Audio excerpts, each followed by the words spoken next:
नमस्कार दोस्तों, आप सभी का फिर से एक नए वीडियो में स्वागत है। इसके पहले मैं बायोलॉजिकल साइंस के 19 और फिजिकल साइंस के 20 लेसन प्लान का वीडियो कंप्लीट कर चुका हूं। इसका लिंक आपको डिस्क्रिप्शन में भी मिल जाएगा और चैनल के प्लेलिस्ट में भी जा कर के देख सकते हैं। और प्लीज़ अगर आपको वीडियो ये अच्छी लगे तो लाइक कर दीजिएगा, दोस्तों के साथ शेयर कर दीजिए। अगर आप चैनल पर नए हैं तो चैनल को सब्सक्राइब ज़रूर कर लें। चलिए मैं वीडियो को स्टार्ट करता हूँ।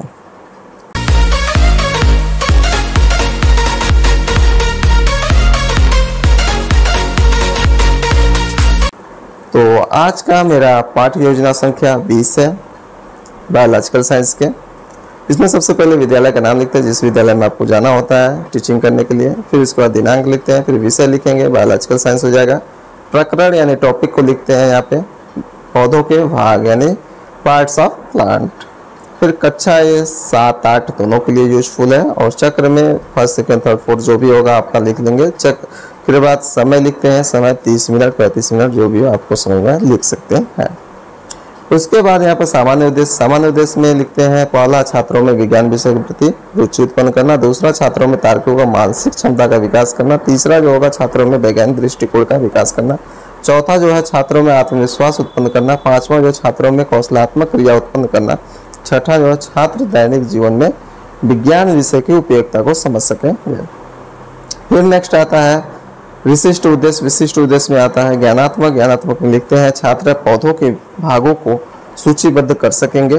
फिर आता है बोधात्मक कि छात्र पौधों के विभिन्न भागों के कार्यों को स्पष्ट कर सकेंगे। अनुप्रयोग आता है उसके बाद, उसमें लिखते हैं छात्र अपने आसपास पाए जाने वाले विभिन्न प्रकार के पौधों को पहचान सकेंगे। फिर उसके बाद नेक्स्ट लिखते हैं हम कि शिक्षण सहायक सामग्री। शिक्षण सहायक सामग्री में हम वास्तविक पौधा लेकर जाते हैं, तो ये वास्तविक पौधा लिखते हैं। या तो आप चार्ट वार्ट ले जाएंगे तो वो भी लिख सकते हैं। फिर आता है पूर्व ज्ञान। पूर्व ज्ञान में लिखते हैं छात्र भोजन के स्रोत तथा पौधे के महत्व के बारे में जानते हैं। फिर आता है यहाँ पर प्रस्तावना प्रश्न। लिखना भूल गया हूँ, यहाँ पे लिख देना प्रस्तावना प्रश्न।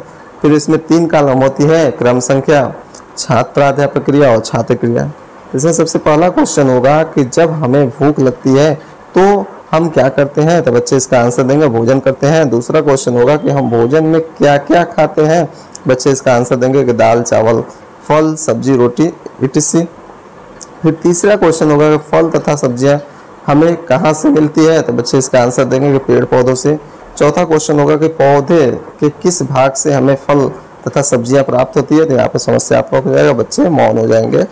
फिर यहाँ पर हम लिखेंगे उद्देश्य कथन। उद्देश्य कथन में लिखते हैं छात्र आज हम सब विभिन्न प्रकार के भागों को यानी कि प्लांट के यानी पौधों के भागों का विस्तार पूर्वक अध्ययन करेंगे। फिर आता है प्रस्तुतिकरण। प्रस्तुतिकरण में क्या होती है कि 6 कॉलम बनाया जाता है प्रस्तुतिकरण में, ठीक है। एक तो शिक्षण बिंदु होता है, दूसरा अपेक्षित व्यवहार प्रदर्शन, तीसरा छात्राध्यापक क्रिया, चौथा छात्र क्रिया, पांचवा उपकरण और छठा श्यामपट्ट कार्य होता है। तो सबसे पहले हम क्या करते हैं, पौधों के विभिन्न भाग लेते हैं शिक्षण बिंदु में। अपेक्षित व्यवहार प्रवर्तन में लिखते हैं हम कि छात्र पौधों के विभिन्न भागों के बारे में समझ सकेंगे। फिर हम क्या करते हैं, छात्राध्यापक जो था वास्तविक पौधा जो ले करके बच्चों को पढ़ाने के लिए समझाने के लिए ले गया होता है, उसको दिखा करके पूछता है प्रश्न कि पौधे का कौन सा भाग जमीन के अंदर पाया जाता है, तो बच्चे आंसर देंगे जड़। ये प्रश्नोत्तर विधि हो जाता है। फिर श्यामपट्ट कार्य में तो अभी नहीं, इसके नीचे लिखेंगे। फिर हम क्या करते हैं कि पौधे क्या है, बच्चे से क्वेश्चन पूछेंगे तो बच्चे आंसर देंगे पौधे सजीव होते हैं, ठीक। फिर उसके बाद हम करेंगे उसको डिटेल में समझाएंगे कि पौधे के कौन कौन से भाग जो होते हैं, तो उसको डिटेल में समझाएंगे। पौधे सजीव होते हैं जो जमीन पर वृद्धि करते हैं। पौधों में जीवित रहने के लिए पानी तथा वायु की आवश्यकता होती है। पौधे विभिन्न प्रकार के पाए जाते हैं, जैसे पेड़, झाड़ियोंदार पौधे, शाखीदार पौधे etc। पौधे में विभिन्न प्रकार के भाग पाए जाते हैं, जैसे जड़, तना, पत्तियां, फूल etc, ठीक है। इसको लिखेंगे कि छात्र क्रिया में लिखेंगे छात्र ध्यानपूर्वक सुनेंगे, और उपकरण में लिखेंगे स्पष्टीकरण विधि है, ठीक। और यहाँ पे पौधों के विभिन्न भाग में हम क्या करते हैं, यहाँ पे लिख भी सकते हैं ब्लैक बोर्ड पे कि ये जड़ है, तना, पत्तियां, फूल, इस तरह से बना करके आप श्यामपट्ट पे लिख सकते हैं पढ़ाते वक्त। फिर दूसरा हम पत्तियां लेंगे शिक्षण बिंदु में। उसके बाद अपेक्षित व्यवहार प्रवर्तन में लिखते हैं छात्र पौधों के विभिन्न भागों की व्याख्या कर सकेंगे। फिर प्रश्न पूछते हैं कि सबसे अधिक हरा रंग पौधे के किस भाग में पाया जाता है? तो बच्चे इसका आंसर देंगे पत्तियों में। ठीक है, तो यह प्रदर्शन विधि में आ जाएगा क्योंकि हम पत्तियों को दिखा करके बच्चों से पूछ रहे हैं। ठीक है, फिर उसके बारे में डिटेल में समझाएंगे कि पत्तियां पौधे का सबसे महत्वपूर्ण भाग होता है जिसकी सहायता से पौधे अपना भोजन बनाते हैं। क्लोरोफिल के कारण पत्तियों का रंग हरा होता है जिसकी सहायता से पौधों में प्रकाश संश्लेषण होता है और भोजन का निर्माण होता है। फिर यहाँ पे लिखेंगे, छात्र ध्यानपूर्वक सुनेंगे, यहाँ पे आप मिनिएचर लगा देंगे इस चीज़ का, यही चीज़ जो ब्लैक बोर्ड पे बनाया है इसी का मिनिएचर लगा देंगे और यहाँ लिख देंगे क्लोरोफिल के कारण जो होता है पत्तियों का रंग हरा होता है। ये ब्लैक बोर्ड पे हम लिख देंगे। ठीक है, उसके बाद हम मिनिएचर दिखाते हैं कैसे लगाना है। आपको इस प्रकार से मिनिएचर को लगा देना है। ठीक है, फिर नेक्स्ट पे आते हैं कि तना। फिर नेक्स्ट आते हैं तना। शिक्षण बिंदु में हम लेंगे तना और अपेक्षित व्यवहार परिवर्तन में लिखेंगे छात्र पौधे के तने के बारे में समझ सकेंगे। और छात्राध्यापक क्रिया में क्या होगा, बच्चे से क्वेश्चन पूछेंगे कि पौधे का कौन सा भाग मजबूत होता है, तो बच्चे आंसर देंगे तना। ठीक है, प्रश्नोत्तर विधि हो जाएगा।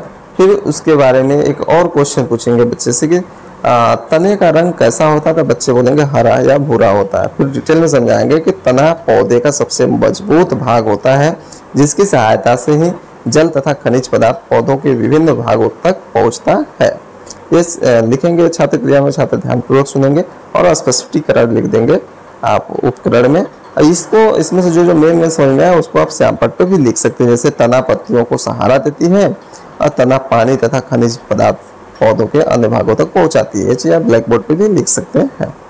फिर नेक्स्ट शिक्षण बिंदु लेते हैं जड़। अपेक्षित व्यवहार परिवर्तन लिखेंगे छात्र पौधों के जड़ के बारे में समझ सकेंगे। फिर प्रश्न पूछेंगे कि पौधे का कौन सा भाग जो जमीन के अंदर पाया जाता है, तो बच्चे इसका आंसर देंगे जड़।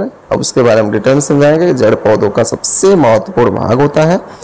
जड़ संपूर्ण पौधों को मजबूत से यानी मजबूती से जो होता है जमीन पर सीधे रखता है तथा जड़ की सहायता से जमीन से पानी तथा खनिज पदार्थों को अवशोषित करके पौधों के विभिन्न भागों तक पहुंचाता है। और छात्र क्रिया लिखेंगे, छात्र ध्यानपूर्वक सुनेंगे और उपकरण में स्पष्टीकरण विधि लिख देंगे। और यहाँ पे चाहे तो आप तना का भी पिक्चर बना सकते हैं ब्लैक बोर्ड पे और जड़ का भी पिक्चर आप बना सकते हैं। इसके बाद आप फूल का भी पिक्चर बना सकते हैं। फिर नेक्स्ट हम शिक्षण बिंदु लेंगे फूल। ठीक है, फिर अपेक्षित व्यवहार परिवर्तन में लिखेंगे कि छात्र पौधे के फूल के बारे में समझ सकेंगे। फिर हम क्वेश्चन पूछेंगे कि पौधे का कौन सा भाग सबसे रंगीन होता है, तो बच्चे इसका आंसर देंगे फूल। यहाँ पे उपकरण में प्रश्नोत्तर विधि हो जाएगा। फिर इसके बारे में डिटेल में समझाएंगे कि फूल पौधे का सबसे खूबसूरत भाग होता है जिसकी सहायता से परागकण की प्रक्रिया होती है जिससे नए पौधे का क्या होता है, नए पौधे का वो क्या कहते हैं, नए पौधे का विकास होता है। ठीक है, तथा फूल से फल का निर्माण होता है। इसके बाद हम लिखेंगे छात्र क्रिया में लिखेंगे छात्र ध्यानपूर्वक सुनते हैं और उपकरण में लिखेंगे स्पष्टीकरण विधि। यहाँ पर फूल का पौधा का आप ब्लैक बोर्ड पे बना देंगे। अब मिनिएचर भी इसका लगा सकते हैं, सभी का जड़ तना पत्ती फूल का मिनिएचर भी बना करके लगा सकते हैं। श्यामपट्ट सारांश में क्या होता है कि आप जो अभी हम जो पढ़ाए हैं उसमें मेन क्या चीज़ था उसको हम जो भी ब्लैक बोर्ड पे लिखे हैं या पिक्चर बनाए हैं वो चीज़ आपका सारांश तैयार हो जाता है एक तरह से। तो हम लिखते हैं, सबसे पहले दिनांक लिखेंगे, विषय लिखेंगे, प्रकरण लिखेंगे, कक्षा चक्र समय। ठीक है, बाकी और जो हम श्यामपट्ट पे लिखे हुए थे सेम वही चीज़ है। यहाँ पे पत्ती का पिक्चर हो जाएगा या तना का और जड़ का फूल का हो जाएगा। ठीक है, फिर छात्राध्यापक निर्देश में क्या होगा कि जो भी आप ब्लैक बोर्ड पे लिखे होते हैं या तो फिर जो भी पिक्चर बना होता है उसको बच्चों को बोलते हैं कि अपने उत्तर पुस्तिका में लिखें। पुनरावृत्ति प्रश्न में क्या होता है कि जो भी पढ़ाया हुआ होता है उसमें से क्वेश्चन पूछते हैं कि बच्चों को कितना समझ में आया। पहला क्वेश्चन हो गया कि पौधों के विभिन्न भागों के नाम बताइए।